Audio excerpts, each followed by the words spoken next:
बच्चों, कैसे हैं आप सभी। उम्मीद करती हूँ आप सभी बहुत ही अच्छे होंगे और अपनी पढ़ाई पर भी अच्छे से ध्यान दे रहे होंगे। तो बच्चों, शुरू करते हैं हिंदी व्याकरण में आज का पहला अध्याय, जिसका नाम है भाषा, जिसे हम लैंग्वेज भी कहते हैं। वैसे तो हम पहले की कक्षा में जान चुके हैं कि भाषा क्या होती है, इसे हम और अच्छे से जान लेते हैं। पढ़िए और समझिए। बच्चों, क्या आप बता सकते हैं कि आपको किसकी बात समझ में आ रही है और किसकी नहीं? केवल हाँ या नहीं में उत्तर दीजिए। क लड़के की, ख लड़की की, ग महिला की या फिर घ अध्यापिका की। तो यहाँ पे आपको 4 चित्र देखने को मिल रहे हैं, ठीक है। अब आप इन चित्रों को देख के बता सकते हैं कि आपको इन चित्रों से किसकी बात समझ में आ रही है, कौन आपसे क्या कहना चाह रहा है, ये आपको समझ में आ रहा है। तो बच्चों, ये आपको चित्र देखकर बताना है।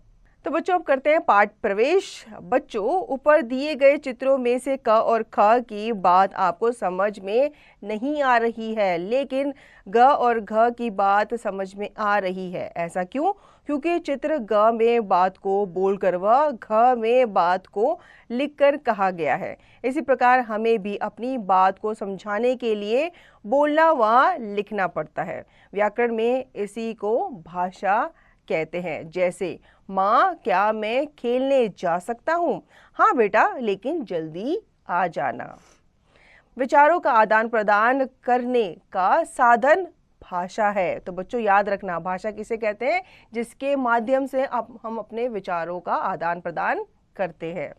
भाषा के रूप, ठीक है, पहले भी हम जान चुके हैं, लेकिन इन्हें हम दोबारा से रिवाइज कर लेते हैं। भाषा के 2 रूप होते हैं। कौन कौन से? मौखिक भाषा और लिखित भाषा। मौखिक भाषा क्या होती है? चित्र में दीदी कहानी सुना रही है और बच्चे कहानी सुनकर समझ रहे हैं। या भाषा का मौखिक रूप है जो मुंह से बोला जाता है।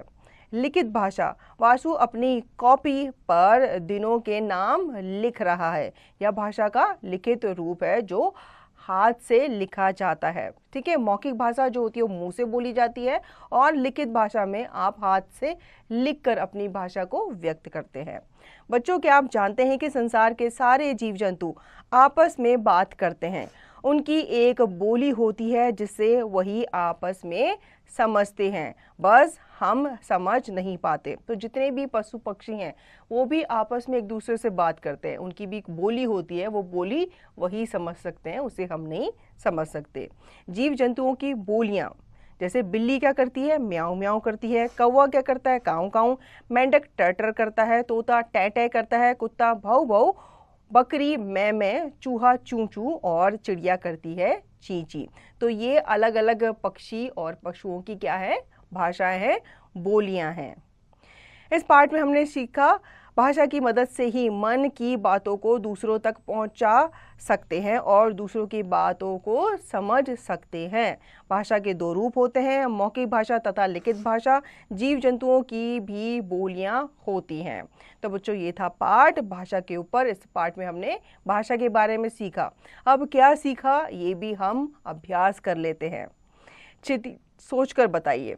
चिड़िया की ची ची, चूहे की चू चू, इस प्रकार अनेक जानवरों की बोली को हम और आप क्यों नहीं समझ पाते हैं? बताइए। तो जो पशु पक्षियों की भाषाएं होती हैं, उनकी जो बोली होती है, वही आपस में समझ पाते हैं। ये जो ची ची चू चू करते हैं, ये हम नहीं समझ पाते। आपकी मम्मी ने आपकी किताब पर आपका नाम लिखा है। यह भाषा का कौन सा रूप है? तो ये लिखित रूप है। अब लिखिए। सही उत्तर पर सही का निशान लगाइए।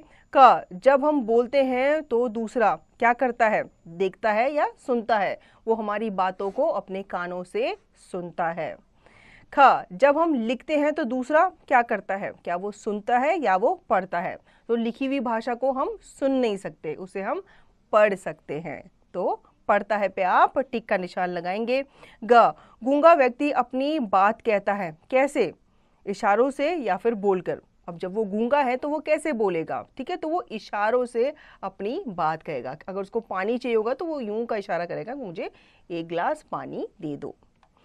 दूसरा, नीचे भाषा के मौखिक रूप और लिखित रूप का चित्र दिया गया है। बच्चों, आप बताओ कौन सी मौखिक रूप और कौन सा लिखित रूप है? तो यहाँ पे आपको बताना है चित्रों को देखकर कि कौन सा मौखिक रूप है और कौन सा लिखित रूप है। ठीक है, टेलीविजन में आप देखते हो, ठीक है, और उसमें जो बोला जाता है वो आप अपने कानों से सुनते हो, तो वो मौखिक रूप हुआ। न्यूज़पेपर में जो लिखा होता है वो आप पढ़ते हो, तो ये लिखित रूप हुआ, ठीक है। इसी तरीके से आप बाकी के चित्रों को देखेंगे और बताएंगे कि वो मौखिक रूप है या लिखित रूप है।